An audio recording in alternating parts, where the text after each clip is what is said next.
Hello বন্ধুরা, good morning. তোমরা কেমন আছো? আশা করছি ভালো আছো। আমি শুভ্রা ব্লগ, একটা নতুন ব্লগ তোমাদের সামনে নিয়ে আসলাম।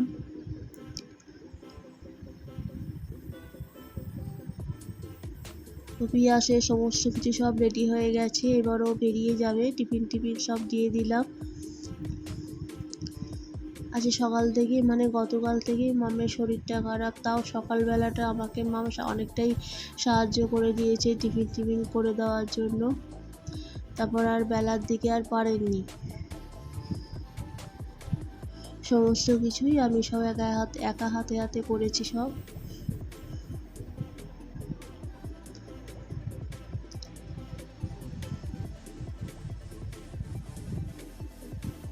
তো আমি দেখো একটু খবরের কাগজটা পড়তে লেগেছি। আসলে খবরের কাগজ না আমার একদম পড়া হয় না, এত সারাদিন ব্যস্ত থাকি, খবরের কাগজই পড়তে পারি না।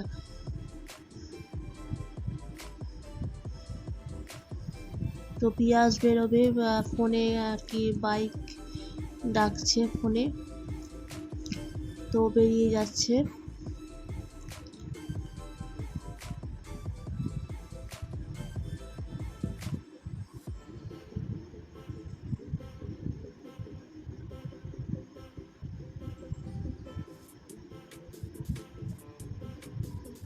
এই দেখো আমার দেওরও অফিসে বেরিয়ে যাচ্ছে, সে জুতো নিয়ে বসে গেল পড়তে। আর মাম আবার 1 কাপ চা আনতে যাচ্ছেন পিক্সির জন্য। পিক্সি আবার সকালবেলা চা বিস্কুট খাবে। 5খানা বিস্কুট আর একটুখানি চা দিয়ে ভিজিয়ে 5খানা বিস্কুট খেলো।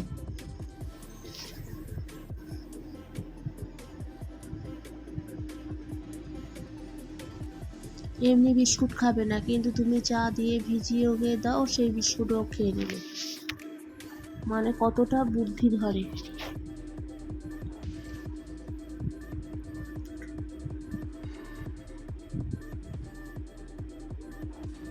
মামের আর কি শরীরটা ভালো নেই। মাম বলছে আমার গ্যাসের সামনে দাঁড়ালেই যেন কেমন হচ্ছে। তো আমি মামকে বলছি যে তুমি আজকে রান্নাটা করো না, যা রান্না আছে আমি করছি, আজকে কিছু করতে হবে না তোমাকে, তুমি খালি চান করে খালি পুজোটা করে নাও আর শুয়ে থাকো।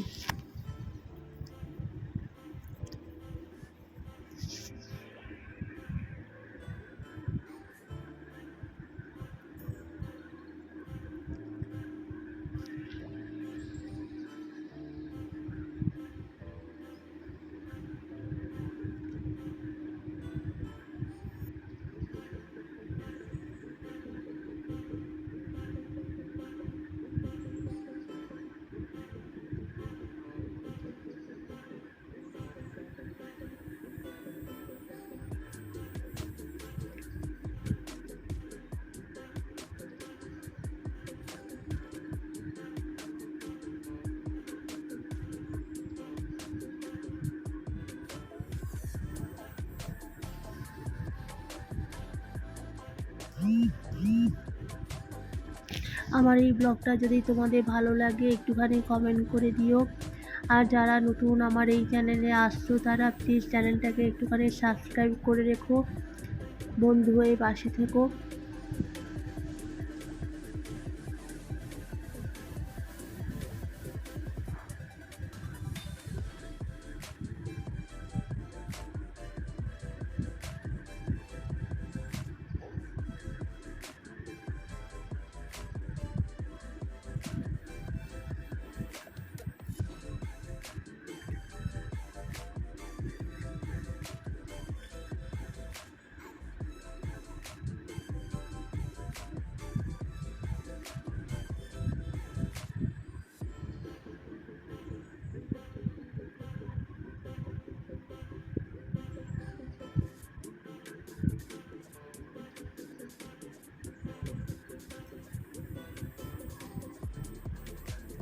আমার দেওর আবার ভাইটু কিন্তু আর টিফিন কিন্তু নিয়ে যায় না, ও এমনি সকালে খেয়ে সকালে ভাত খায় না। আমার বর যেমন পিঁয়াজ যেমন সকালবেলা ভাত খেয়ে টিফিন নিয়ে যায়, তেমনি আমার দেওর ভাইটু ও কিন্তু ভাত খায় না, সকালে একদমই ভাত খায় না। ওই রুটি পরোটা যাই হোক এসব খাবে, ভাত খুব কম, ধরো 6 মাসে 3 মাসে 6 মাসে এরকম সকালবেলা ভাত খায়। বেশিরভাগই সকালবেলা আটা মাখতে হয়, অফিসে খেয়ে বেরোবে এই, আর টিফিন নিয়ে যায় না ও। তো দেখো আমি মোটামুটি একটু একটু করে রান্না বসিয়ে দিয়েছি, বাবাই আবার খেয়ে বেরোবেন। আমি ঠিক করলাম যে ভাত করব, ডাল তো মাম সকালবেলা করে রেখেছিলেন, একটু কাঁকরোল ভাজা করে দিই বাবাইকে, আর একটা আলু সেদ্ধ করে দিই, তাহলে বাবাই খেয়ে বেরিয়ে যেতে পারবেন। আর আলু পোস্তটা করতে সময় লাগবে, আলু পোস্তে আলু কম হয়ে গেছে, আলু কাটতে হবে, তারপরে পোস্ত বাটতে হবে, আর হতেও তো একটা সময় লাগে আলু পোস্ত, তাই না? অত তাড়াতাড়ি হবে না। আমি ওই যে কাঁকরোল ভাজা আর একটু আলু সেদ্ধ দিয়ে দিলাম, আর ডালটাকে একটু সাঁতলে নিলাম, ডালটা সেদ্ধ করা ছিল সাঁতলে নিলাম।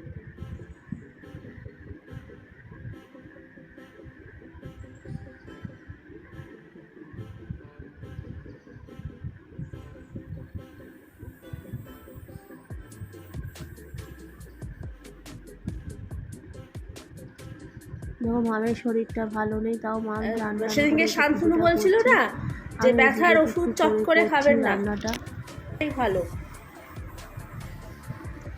আসলে গরমে আমিও পারছি না। এই দেখো আলু পোস্তে আলুটা খানিকটা কেটে নিলাম, লেবু কাটলাম, আজকে একটাই রান্না হয়ে গেছে, জামা কাপড় মেলে এবারে যাবো, যেটুকুনি বাকি আছে কাঁচা হয়ে গেছে, এবার মেলবো, মেলে তারপরে আমাদের ডগিটার মাংসটা করবো, তারপরে আলু পোস্ত করবো, আলু কাটা হয়ে গেছে, পোস্ত আলু কাটা হয়ে গেছে, পোস্ত বাটবো, তারপর করবো, তারপর ডগি খেতে দেবো।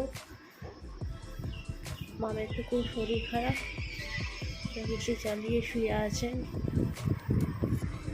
জামা কাপড় সব কাঁচা মেলা হয়ে গেছে, এদিকে চলে এসেছি রান্নাঘরে, যেইটুকুনি কাজ আর কি বাকি আছে। এদিকে বেশ মেঘলা মেঘলাও করে এসেছি, জামা কাপড় অত বাইরে মেলা আছে, কি করব বুঝতে পারছি না।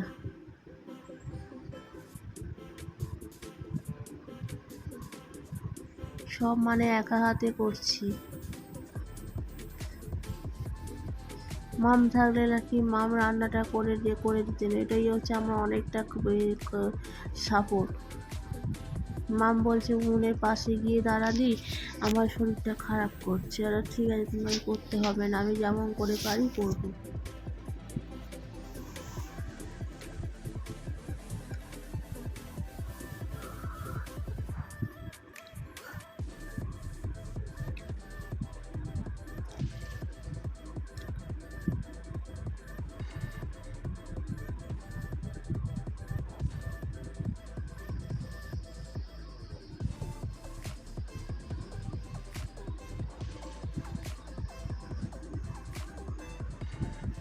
যাই হোক পোস্তটা একটু বসানো হয়ে গেল, দেখো আমি পোস্তটা বসিয়ে দিচ্ছি।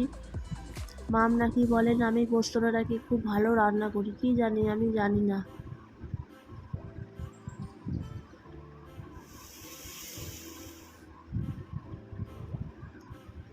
এই দেখো হয়ে গেল রান্না, গ্যাস ট্যাসও মোছা হয়ে গেছে, কমপ্লিট। এবার ডগিকে খেতে দেবো, কিন্তু খাচ্ছে না, খুব আকাশে মেঘ করে আছে, মেঘ ডাকছে।